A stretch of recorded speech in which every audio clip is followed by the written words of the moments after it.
Vamos a entrar a la enseñanza de hoy y venimos hablando del tema de la armadura de Dios. Vamos a continuar nuestro tema, el libro de los Efesios, o mejor dicho, carta a los Efesios, capítulo 6, versículos 15 y 16. Bien, lo anterior ya lo hemos hecho. Vamos a continuar nuestra danza. Dios les bendiga, niños, bienvenidos. ¿Cómo están?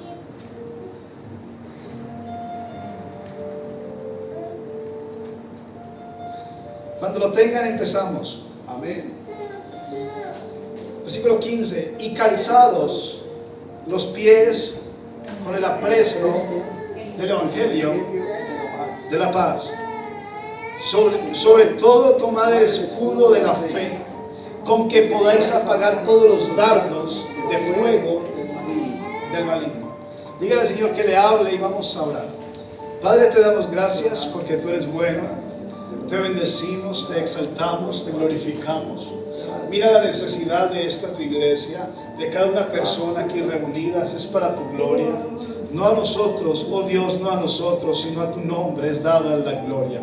Trata con nosotros y edifica el cuerpo de Cristo, Señor. Dame palabra de gracia, Señor, que tu palabra penetre en cada vida, haciendo la obra que tú quieres hacer, en el nombre de Jesús. Transfórmanos, Señor, a tu imagen, para la gloria de Dios, en el nombre de Jesús.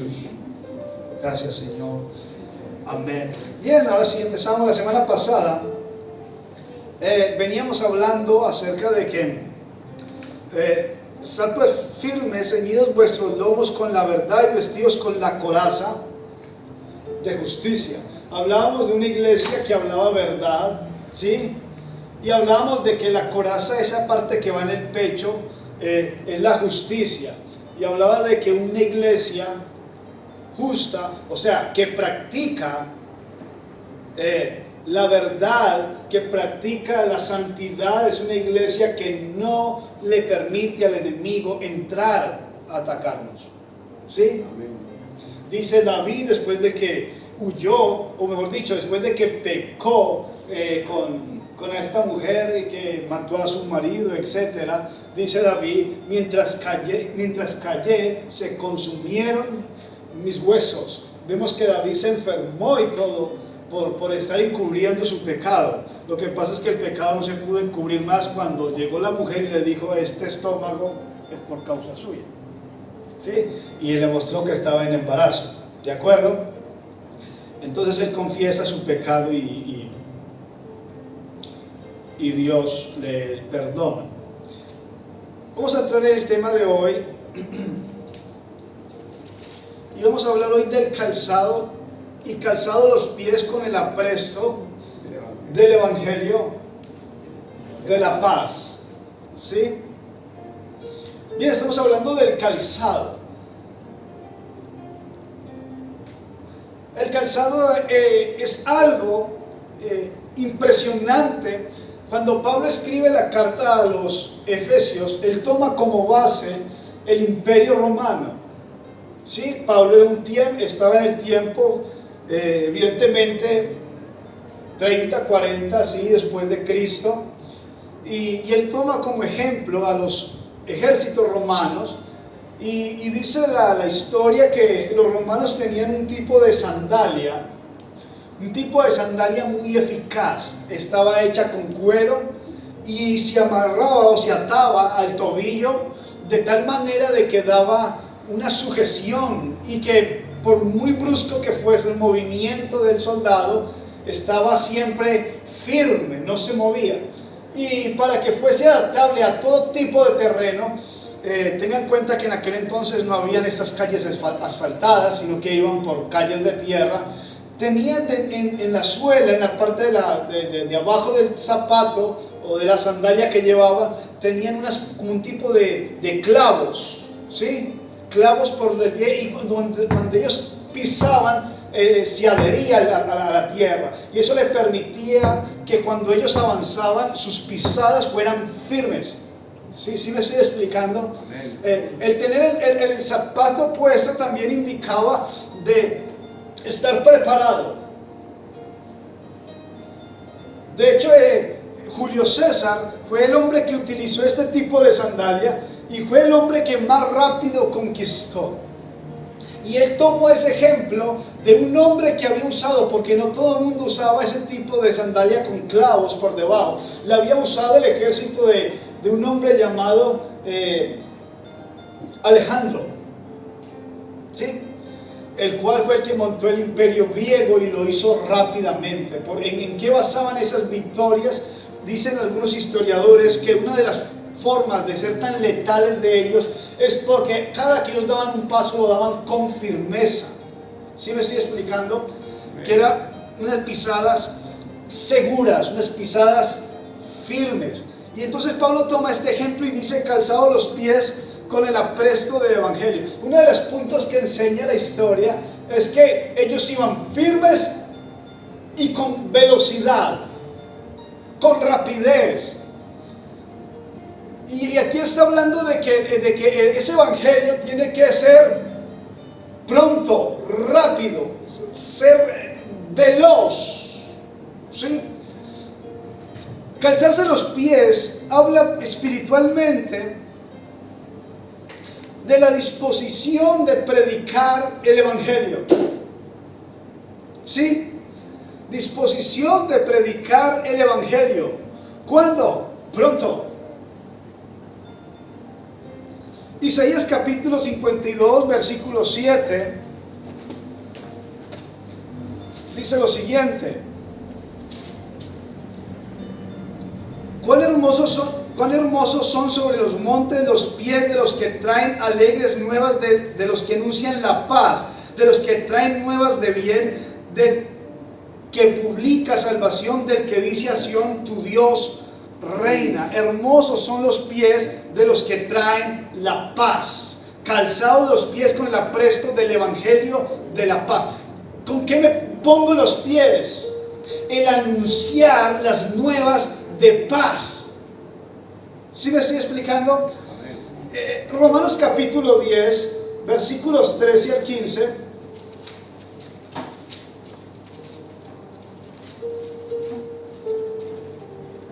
Dice: porque todo aquel que invocare el nombre del Señor será salvo. ¿Quién será salvo? Todo aquel que invocare el nombre del Señor. Versículo 14: ¿cómo pues invocarán a aquel en el cual no han creído? ¿Cómo creerán en aquel de quien no han oído? ¿Y cómo oirán sin haber quien les predique? ¿Y cómo predicarán si no fueren enviados? Como está escrito: cuán hermosos son los pies de los que anuncian la paz, de los que anuncian las buenas nuevas. Pablo está citando el texto de Isaías: hermosos son los pies. Y Pablo dice: cálzate los pies con ir pronto a anunciar el evangelio, decirle a la gente que Jesucristo le puede salvar. Iglesia, si usted vino aquí, vino por gracia, y si de gracia ha recibido, da de gracia. Anúnciale a tu vecino, a tu jefe, a tu compañero, a tu hermano, a tu primo, que Jesucristo es la luz del mundo y que puede también resplandecer en su vida, y que sus tinieblas se volverán en luz y le resplandecerá y le dará vida, y vida en abundancia. La iglesia, dice Pablo, vístase del anunciar el evangelio. Cuando usted ocupa su tiempo en hablar de Cristo, ahí no hay cosa mala que entra. Ahora note bien que la escritura habla de que eso va en los pies, y el pie es el que dirige a la persona. Los pies son los que transportan a los hombres. El Señor dice: 7 cosas aborrecen mi alma. Y dice: los pies que van corriendo al pecado.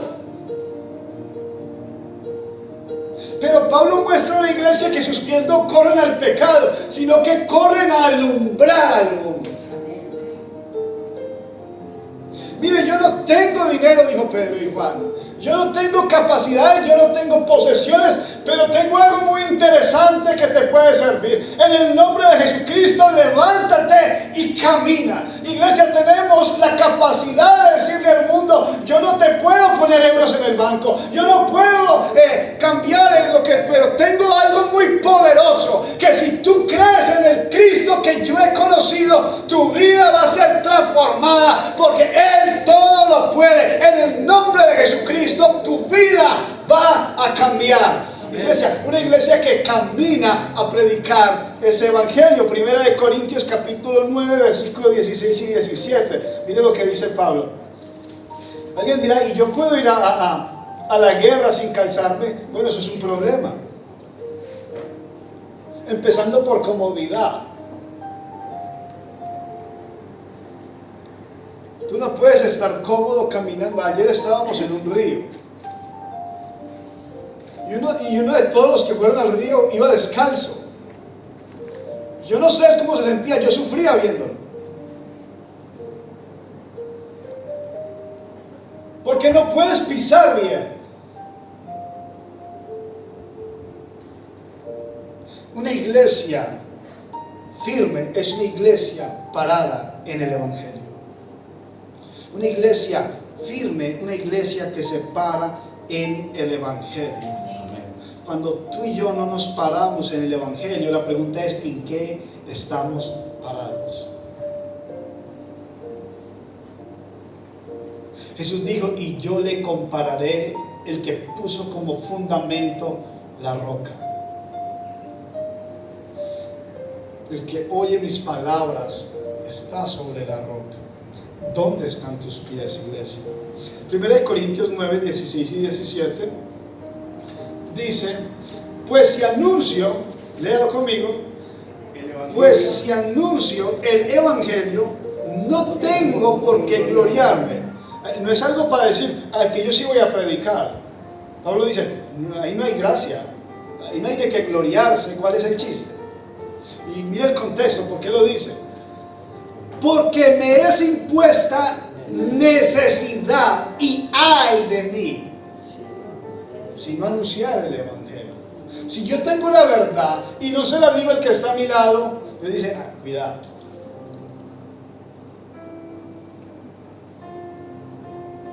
Porque por este evangelio muchos han dado hasta su vida.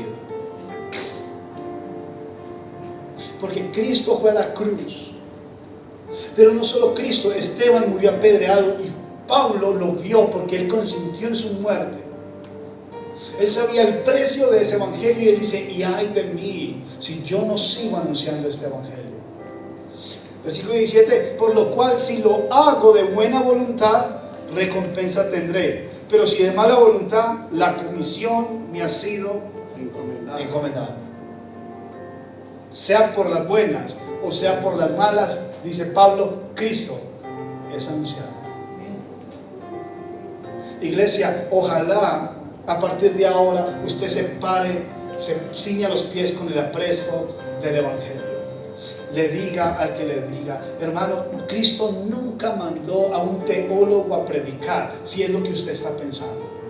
Hay gente que dice: ok, yo voy a hacer lo que el hermano dice. Espere que yo haga 5 posgrados, espere que yo tenga 3 carreras y 4 universidades de teología y entonces voy a ir allá.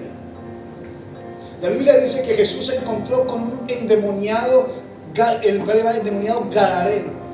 Y dice que el Señor reprendió los espíritus que lo atormentaban. Este hombre le dijo al Señor: déjame que quiero seguirte. Y Jesús le dice: no me sigas, sino que ve y muéstrate a tu familia y dile cuán grandes cosas ha hecho Dios contigo. En otras palabras, el tipo llevaba media hora de arrepentido y Dios ya le está diciendo: ejercita este trabajo, muéstrale al mundo lo que Dios puede hacer en la vida de una persona. Si Dios a usted le ha ayudado en algo, si Dios a usted le ha hecho un milagro, si Dios a usted le ha respondido en algo, si Dios ha transformado su vida, si Dios le ha mostrado que Él es poderoso, eso es suficiente para que le diga al mundo: Dios lo hizo conmigo y contigo también lo puede hacer. Dios responde al que le busca de corazón. Es un Dios poderoso, Él es vivo y su palabra es viva y eficaz.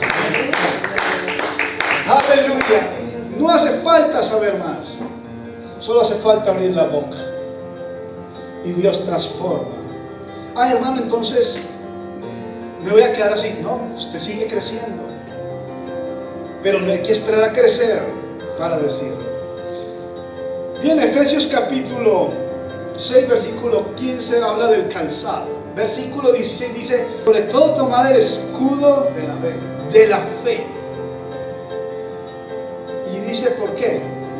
Con que podáis apagar todos los dardos de fuego del maligno.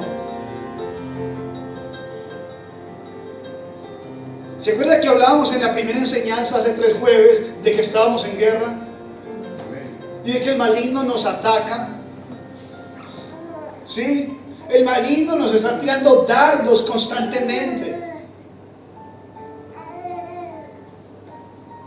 Pero el Señor nos ha dado algo para apagar sus dardos. Se llama la fe. Amén. Hebreos capítulo 11 versículo 1 me presenta y me dice para Dios qué significa la fe.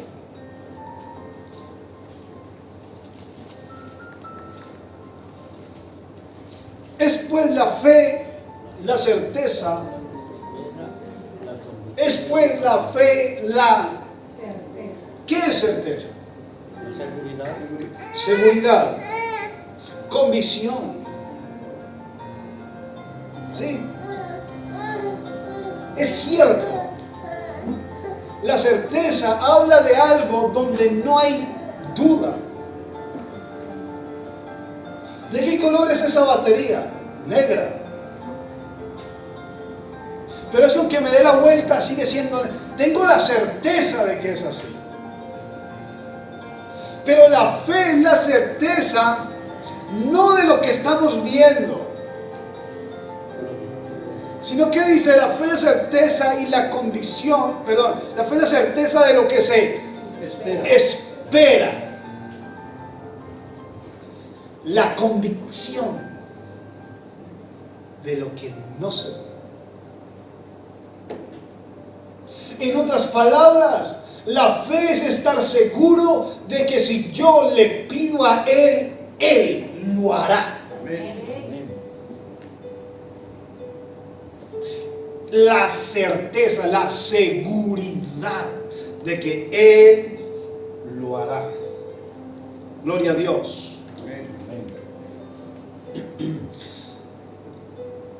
Romanos capítulo 1 17 dice, yo se lo leo: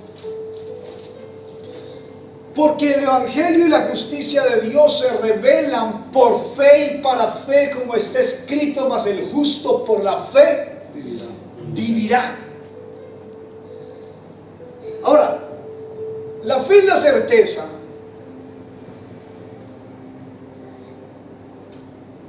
Y la fe es el motivo por el cual el creyente vive.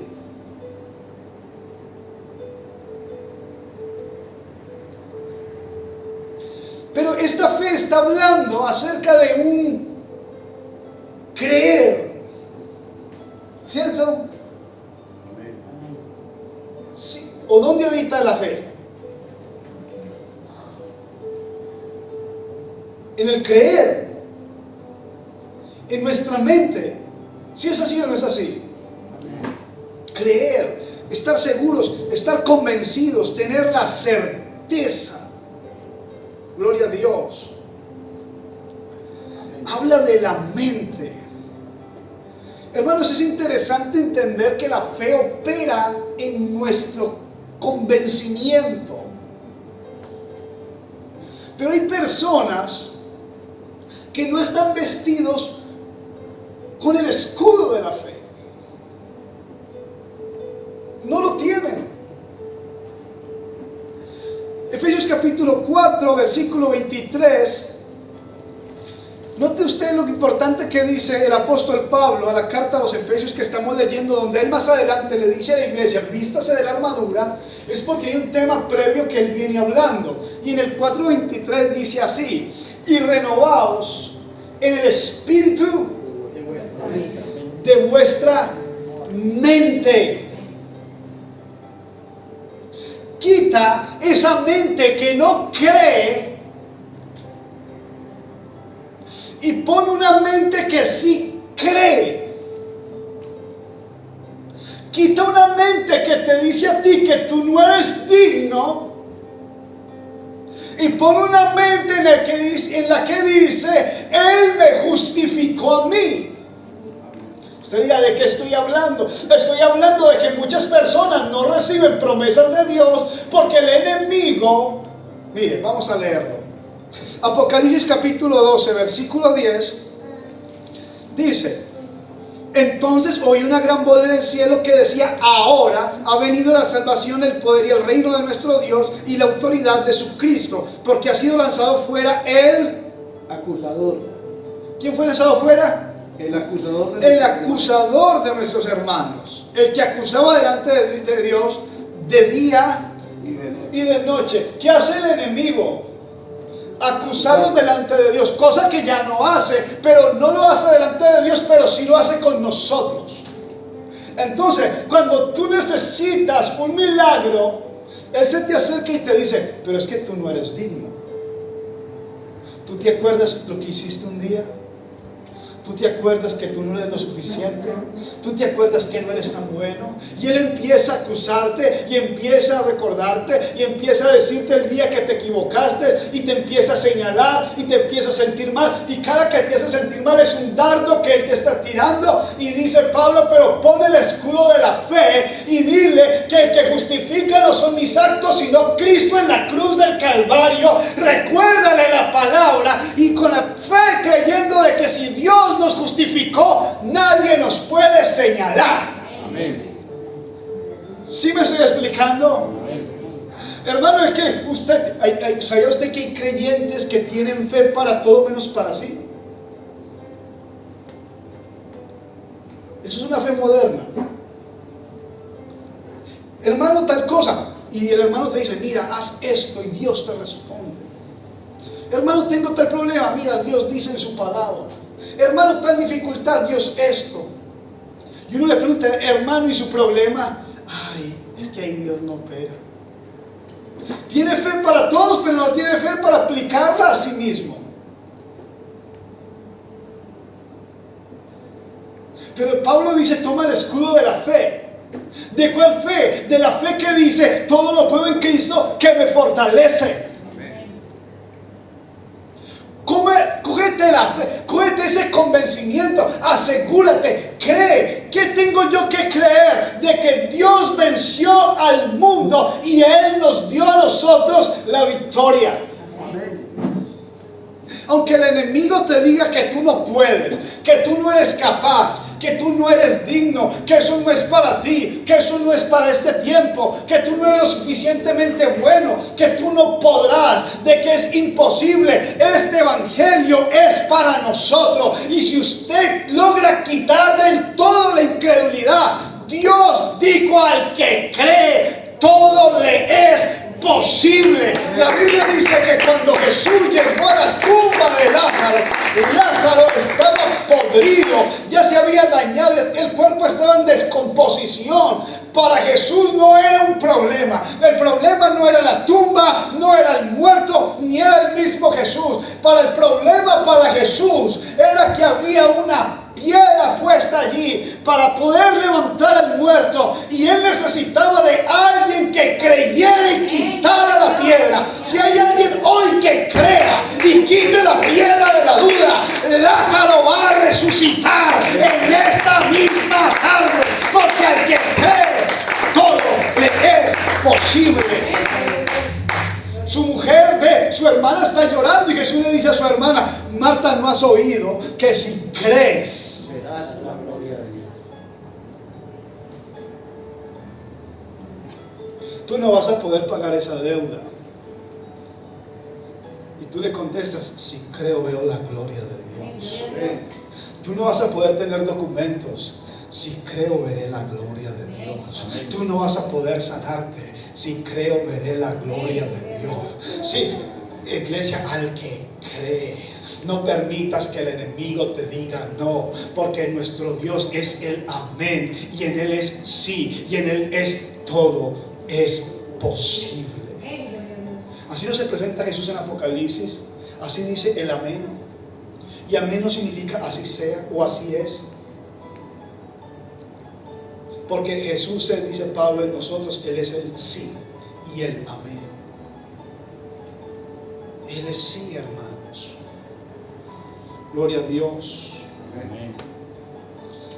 La Biblia cuenta que cierto día había un hombre que tenía un espíritu y el padre traía al muchacho que le pasaba ese problema desde niño y los apóstoles estaban allí y Jesús se había ido a otro lugar y entonces trajeron al muchacho que tenía el espíritu y dice que los apóstoles estuvieron todo el rato ahí y hágale y luchaban pero no pasaba nada.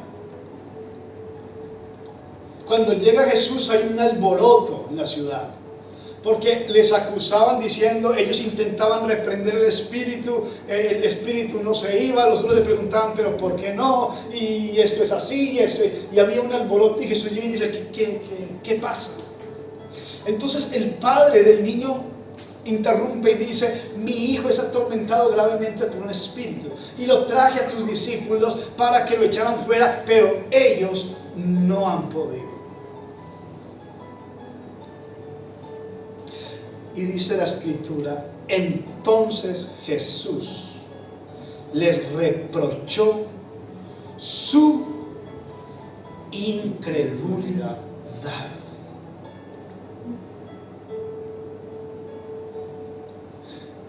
Cuando Jesús vio una mujer que tenía 5 maridos,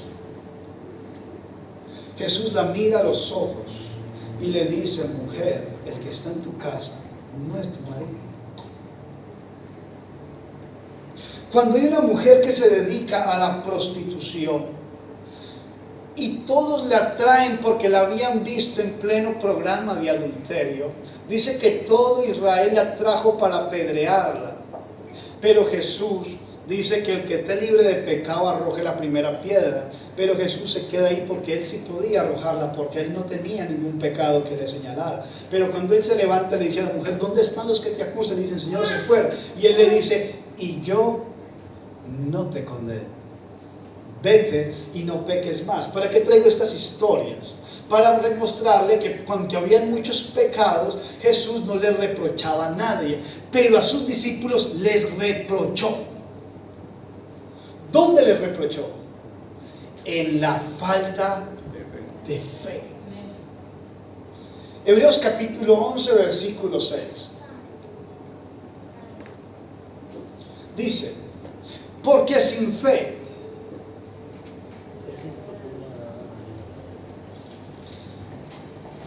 pero sin fe es imposible agradar a Dios. Porque es necesario que el que se acerca a Dios crea que Él es, y crea que Él existe y es real. Y que no solo que crea que Él es real, sino que además Él galardona al que le busca. Crea que Dios es real y que Él bendice al que le busca. Crea que Dios es real y que Dios premia al que le busca.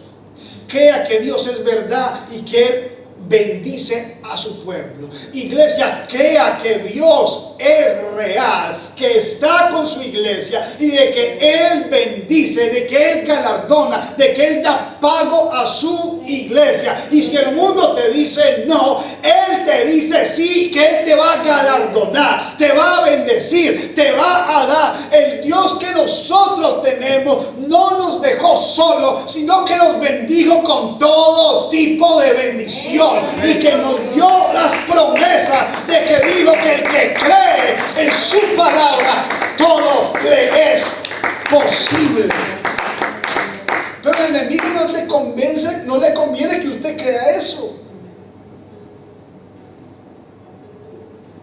Hay gente que dice que el enemigo quiere que uno peque, y es verdad, pero a veces no hace falta tanto.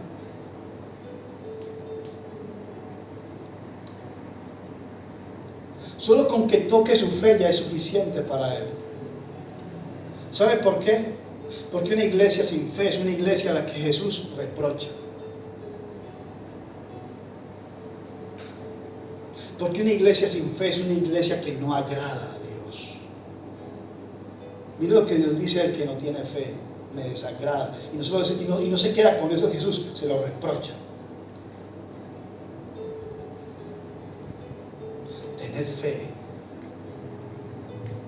porque el justo por la fe vivirá. Cuando usted tiene fe, aleluya, usted apaga los dardos del enemigo. Y para terminar, el escudo se usa como una herramienta de Protección. defensa, ¿ok? De protección, ¿cierto? Pero puede ser usado como un arma de ataque si la batalla lo amerita. Por ejemplo, si yo estoy en el cuerpo a cuerpo con alguien, ¿sí? Estoy hablando que en el tiempo de los romanos, no piensen ahora no tiene sentido el cuerpo a cuerpo. Ahora tiran una bomba y se acabó el programa. En el tiempo que estaban en el cuerpo a cuerpo, usted imagínese una pelea y de pronto que alguien cae allí, ¿sí? Y con el escudo directamente sobre la cabeza se lo descargaban y ahí le daban de baja. O sea, el escudo, dependiendo en qué momento, podía también ser usado como un arma de ataque. ¿Sí es así? Lea conmigo Marcos capítulo 16. Marcos capítulo 16. Y les dijo: id por todo el mundo y predicad el evangelio a toda criatura. Y 17, por favor. El que creyere y fuere bautizado será salvo. ¿quién? El que creyere y fuere bautizado. El que creyere. Eso es una cuestión de creer, de fe. El bautizado será salvo. El que no creyere, versículo 17. Y estas señales seguirán. Las señales, el cristiano no sigue las señales. Las señales siguen al cristiano. Usted no tiene que ir buscando el milagro lo busca usted. ¿Usted me está entendiendo eso? Amén. Yo no tengo que ir buscando a ver dónde hay un milagro. El milagro me tiene que buscar a mí. El milagro me sigue a mí. Pero ¿a quién sigue el milagro? Estas señales seguirán a los que creen.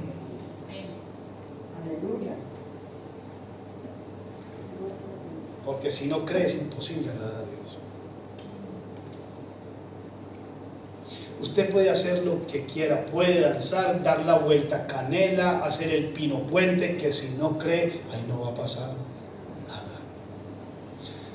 A los que creen en mi nombre echarán fuera demonios, hablarán nuevas lenguas, tomarán en las manos serpientes, y si bebieren cosa mortífera no les hará daño. Sobre los enfermos pondrán sus manos y sanarán. Que se me enfermó el niño. El enemigo te está tirando por ahí el dardo. No solo resístelo, sino dale en la cabeza. En el nombre de Jesús, la enfermedad te vas y se tiene que ir. Hay señales para que los problemas se vayan ya, no simplemente para que resistas, sino para que lo ataques. Recordar con la fe de que estas señales, Jesús dijo, lo seguirán y lo seguirán. Si hay espíritu de tormento, repréndelo. Si hay espíritu de ira, repréndelo. Si hay espíritu de murmuración, repréndelo. Si hay espíritu de egoísmo, repréndelo. Si hay espíritu de dolor, hay gente que mantiene enferma, hay gente que mantiene con dolor, hay gente que mantiene desesperada, hay gente que mantiene con la cabeza abajo, hay gente que mantiene triste. El cristiano fue llamado a vivir una vida de gozo y de paz. Si usted ve que hay algún problema o algún espíritu de dolor o espíritu de tristeza que quiere llegar a su vida, dígale: en el nombre de Jesús te vas de mi vida, pero Dios me dio su gozo y su gozo es eterno. No tengo por qué estar ni triste, ni acomplejado, ni con dolor. Reprende, iglesia. El problema es que la iglesia del siglo XXI está mezclada con las cosas de afuera, que ignora las cosas espirituales. Pero usted no fue llamado a estar triste, ni a estar dolorido, ni a estar sufriendo. Usted fue a estar llamado a estar de gloria en gloria. Dígale a ese espíritu que quiere vivir: te vas de mi casa ya, en el nombre de Jesucristo. Mi vida y mi casa es una casa con una vida plena, porque esa vida me la dio Dios. Y esas señales te tienen que seguir. O sea, el espíritu se va a decir: pues adiós, se tiene que ir. Porque eso pasa al que cree. Se echarán fuera demonios, se hablarán en nuevas lenguas. Iglesia, anhele el Espíritu Santo, anhele estar lleno de Dios. Yo no entiendo por qué la iglesia en el siglo XXI no habla en lenguas, o habla tan poco. ¿Por qué no anhela el hablar, el recibir, el estar lleno? Ojalá viniesen aquí personas que no han hablado a las 6 de la mañana todos los días y diga: mire, yo no puedo venir siempre, pero he hecho un plan. Hasta que yo no hable nuevas lenguas, no voy a parar de venir. Hasta que Dios no me llene con su espíritu. Esas señales te tienen que seguir. Tienes que estar lleno del espíritu. Si come cosa mortífera, no le hace daño. Y sobre los enfermos pondrán el número de la seguridad social.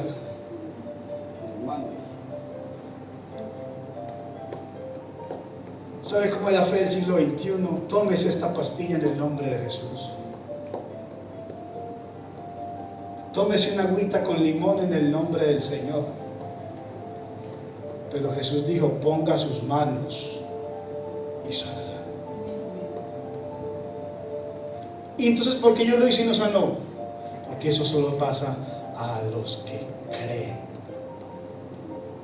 Dice Jesús: si tú crees en tu corazón y no dudares ni un poco, tú le dirás a la montaña que se vaya y se tendrá que ir. ¿Cuál es la cláusula? Que no dudes ni un poco. Vamos a orar. Yo no sé si usted en su vida está calzado con el evangelio de la paz, si cada que usted tiene una oportunidad le comenta a alguien. Y yo no sé si usted en su vida tiene el escudo de la fe, o cada que el enemigo te dice que tú no puedes, tú le dices al enemigo: amén. Usted puede hacer esto, no puedo, no soy capaz, no tengo, ojalá. Hay gente que le dice a uno: yo sé que esto está mejor que yo. ¿Por qué siempre estamos poniéndonos abajo, iglesia? Si Cristo nos puso por cabeza y no por cola. Si Cristo nos llamó a nosotros reyes, venga a la siguiente clase, no se quede en casa. La siguiente es el yelmo de salvación y usted se va a dar cuenta de lo que Cristo piensa de la iglesia.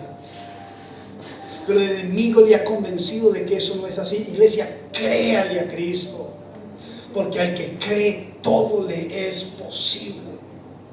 El enemigo no quiere que usted se dé cuenta de lo que usted es delante de Dios, pero Dios nos constituyó por reyes y sacerdotes, por una nación adquirida por Dios.